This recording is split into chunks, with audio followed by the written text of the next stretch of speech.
नमस्कार दोस्तों। तो हमेशा की तरह आज भी ऑब्जेक्टिव क्वेश्चन लाए हैं। ये ऑब्जेक्टिव क्वेश्चन बायोलॉजी यानी जीव विज्ञान जो सब्जेक्ट है उस सब्जेक्ट का चैप्टर है श्वसन। उसी श्वसन चैप्टर का पहला क्वेश्चन है, निम्न में से कौन अपचयी क्रिया है। तो इस क्वेश्चन का ऑप्शन ए है प्रकाश संश्लेषण, बी है श्वसन, सी है स्वंगीकरण, डी है रसारोहण।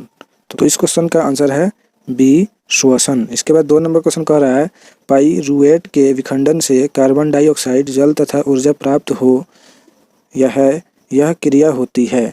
तो इस क्वेश्चन का ऑप्शन ए है कोशिका द्रव में, बी है माइटोकॉन्ड्रिया में, सी है हरित लवक में, बी है केंद्रक में, यानी डी है केंद्रक में। यहाँ पे डी के जगह पर बी लिख दिया, ऐसे डी होगा, तो डी है केंद्रक में।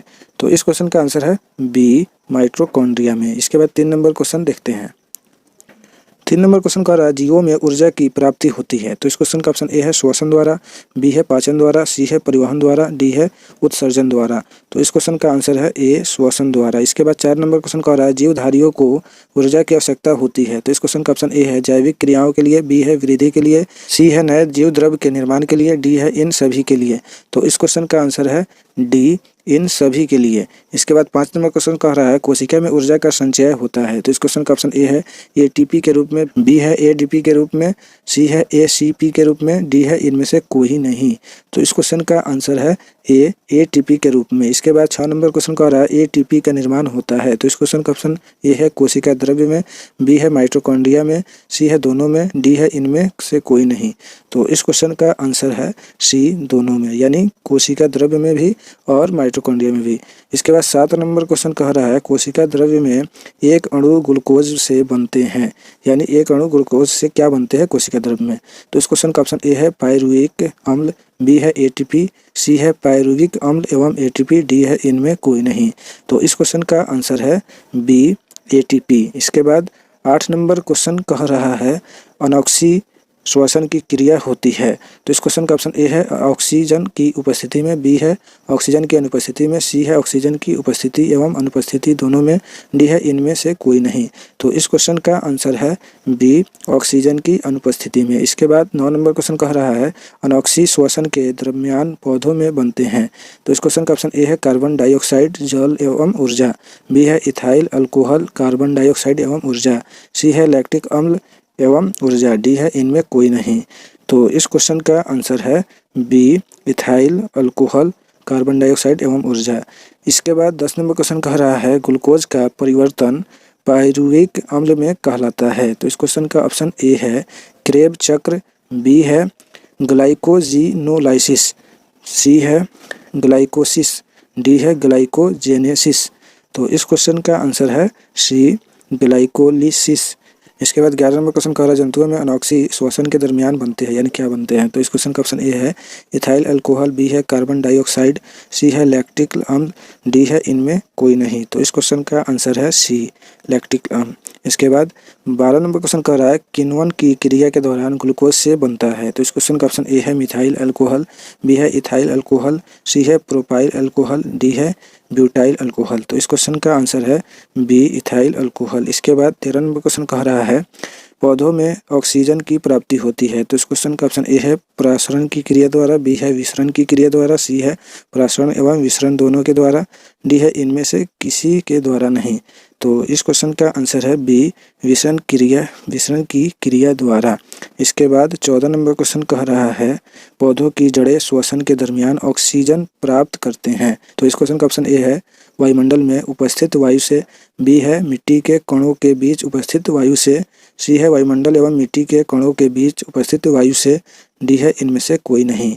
तो इस क्वेश्चन का आंसर है बी मिट्टी के कणों के बीच उपस्थित वायु से। इसके बाद 15 नंबर क्वेश्चन कह रहा है, एक अणु ग्लूकोज से कोशिका द्रव्य में बनते हैं। तो इस क्वेश्चन का ऑप्शन ए है एटीपी के अणु, बी है 2 एटीपी के अणु, सी है 3 एटीपी के अणु, डी है एटीपी अणुओं का निर्माण नहीं होता है।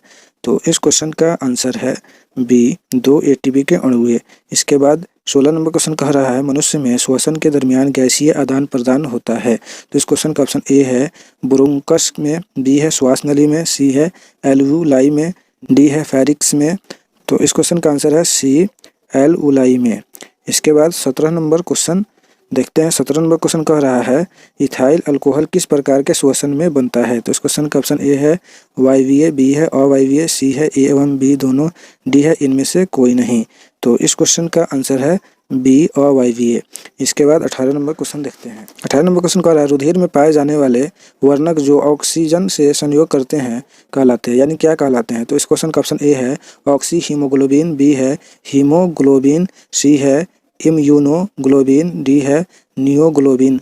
तो इस क्वेश्चन का आंसर है बी हीमोग्लोबिन। इसके बाद 19 नंबर क्वेश्चन कह रहा है अमीबा में श्वसन की क्रिया होती है। तो इस क्वेश्चन का ऑप्शन ए है श्वसन अंगों द्वारा, बी है शारीरिक सतह के द्वारा, सी है त्वचा द्वारा, डी है गिल द्वारा। तो इस क्वेश्चन का आंसर है बी शारीरिक सतह के द्वारा।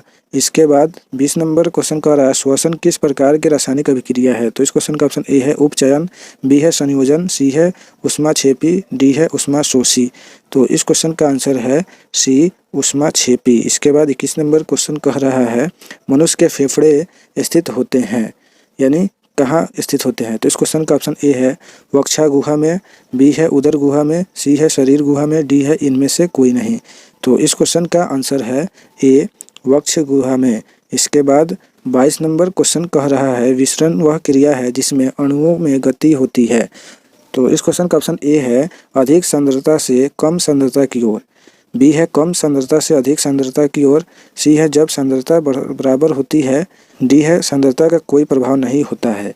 तो इस क्वेश्चन का आंसर है ए अधिक सांद्रता से कम सांद्रता की ओर। इसके बाद 23 नंबर क्वेश्चन कह रहा है मनुष्य के वक्ष गुहा तथा उदर गुहा विभाजित होते हैं। तो इस क्वेश्चन का ऑप्शन ए है स्टर्नम द्वारा, बी है पसलियों द्वारा, सी है डायफ्राम द्वारा, डी है इनमें किसी के द्वारा नहीं। तो इस क्वेश्चन का आंसर है सी डायफ्राम द्वारा। इसके बाद 24 नंबर क्वेश्चन कह रहा है पौधों में श्वसन क्रिया के अंतर्गत एटीपी के टूटने से कितनी ऊर्जा मुक्त होगी। तो इस क्वेश्चन का ऑप्शन ए है 30.5 कैलोरी जूल पर मोल, बी है 305 कैलोरी जूल पर मोल, सी है 3.5 कैलोरी जूल पर मोल, डी है कोई नहीं। तो इस क्वेश्चन का आंसर है ए 30.5 कैलोरी जूल पर मोल। तो इस चैप्टर से 24 क्वेश्चन ही लाए थे जो इम्पोर्टेंट है और इस एग्ज़ाम के लिए बहुत ही यूजफुल है और VBI है। तो ये सब क्वेश्चन आपको कैसा लगा अपनी राय कमेंट बॉक्स में लिखें और इस वीडियो को लाइक करें और अभी तक इस चैनल को सब्सक्राइब नहीं किए हैं तो प्लीज़ इसे सब्सक्राइब भी कर लें। तो अब दीजिए इजाज़त, फिर मिलते हैं नेक्स्ट वीडियो में, तब तक के लिए बाय, सी यू।